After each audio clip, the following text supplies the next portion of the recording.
coming into these parts. Well, the worst of the winter storm Jonas is, of course, past us, but we have so much snow to clean up from, as well as even the flooding damage. Well, the story changes from a major winter storm to a huge economic story. That's right, and here to discuss that with us is our business weather expert, Paul Walsh. And it's great to have you on. So kind of, Paul, explain to us, how big of an economic impact will Winter Storm Jonas actually end up being?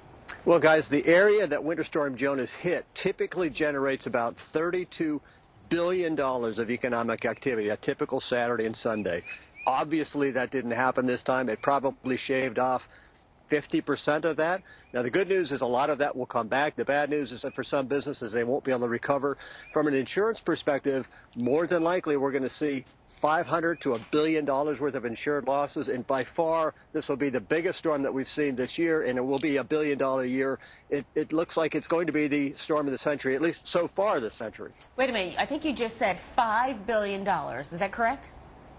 No, 500 million. Okay. Billion. Yeah. Still a lot. Yes, that's a lot of impacts. Now, we also want to talk about when will we see actually the immediate impacts, coming back for these people?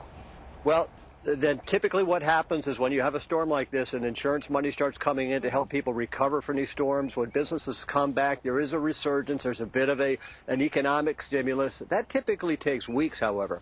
So the biggest impact, the biggest negative impact, I should say, here is for small businesses, unfortunately.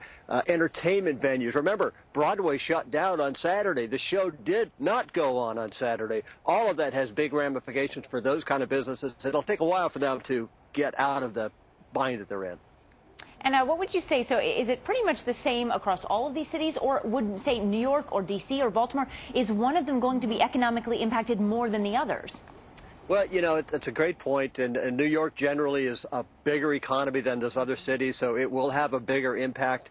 However, this is really the first storm of the year. It's the first big one, and typically what happens is it's more damaging economically to have a lot of medium-sized storms than one big one. So I think they're well equipped to deal with this one. I think the businesses will bounce back. What remains to be seen is how many more of these storms that we have throughout the balance of winter.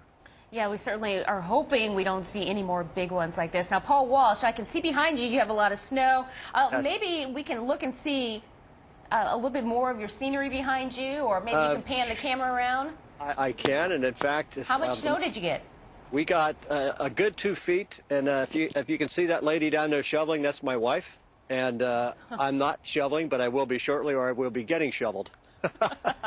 Have that guy do it for you, the guy behind you. Yes. Yeah. That way you're contributing to the economic impact. So maybe you should hire somebody. All right, there you have it. Paul Walsh, live. All right. Thank you. All right, take care. All right, let's look at the Northeast.